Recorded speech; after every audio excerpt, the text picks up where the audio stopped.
அரசாங்கம் மத்திய கிழக்கு நிலவரத்தின் பொருட்டு சிங்கப்பூரர்களுக்கும் தொழில்களுக்கும் கூடுதல் ஆதரவு வழங்கும். இவ்வாண்டு வரவு செலவு திட்டத்தில் அறிவிக்கப்பட்ட 500 வெள்ளி சமூக மேம்பாட்டு மன்ற பற்றுச்சீட்டுகள் அடுத்த ஆண்டு ஜனவரி மாதத்திற்கு பதிலாக இவ்வாண்டு ஜூன் மாதத்தில் வழங்கப்படும். இந்த பற்றுச்சீட்டுகள் 31 டிசம்பர் 2027 வரை செல்லுபடியாகும். வரவு செலவு திட்டம் 2026 அறிவிக்கப்பட்ட வாழ்க்கை செலவிட சிறப்பு தொகை மேலும் 200 வெள்ளி அதிகரிக்கப்படும்.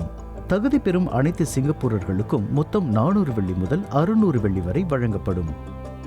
பெட்ரோல் விலை உயர்வால் பாதிக்கப்பட்டிருக்கும் தகுதி பெறும் இணைய வழி ஊழியர்கள், தனியார் வாடகை வாகன ஓட்டுநர்கள், டாக்ஸி ஓட்டுநர்கள் ஆகியோருக்கு இம்மாத இறுதியில் இருந்து 200 வெள்ளி ரொக்கம் வழங்கப்படும். தொழில்களுக்கும் கூடுதல் ஆதரவு வழங்கப்படும்.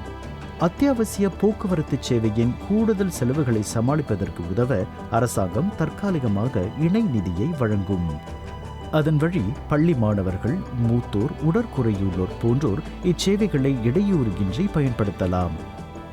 தொழில்கள் ரொக்கப்புழக்கத்தை சமாளிக்க உதவும் வகையில் வரவு செலவு திட்டம் 2026 அறிவிக்கப்பட்ட நிறுவன வருமான வரி தள்ளுபடி 50 விழுக்காட்டுக்கு உயர்த்தப்படும்.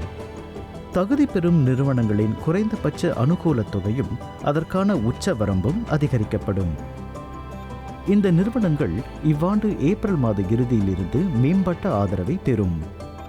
எரிசக்தி சிக்கனத்திறன் மானியம் எல்லா துறைகளுக்கும் விரிவாக்கப்பட்டு 31 மார்ச் 2028 வரை நீட்டிக்கப்படும். அதன் வழி மேலும் அதிகமான தொழில்கள் எரிசக்தியை சிக்கனப்படுத்தும் சாதனங்களை பயன்படுத்தி பலனடைய முடியும்.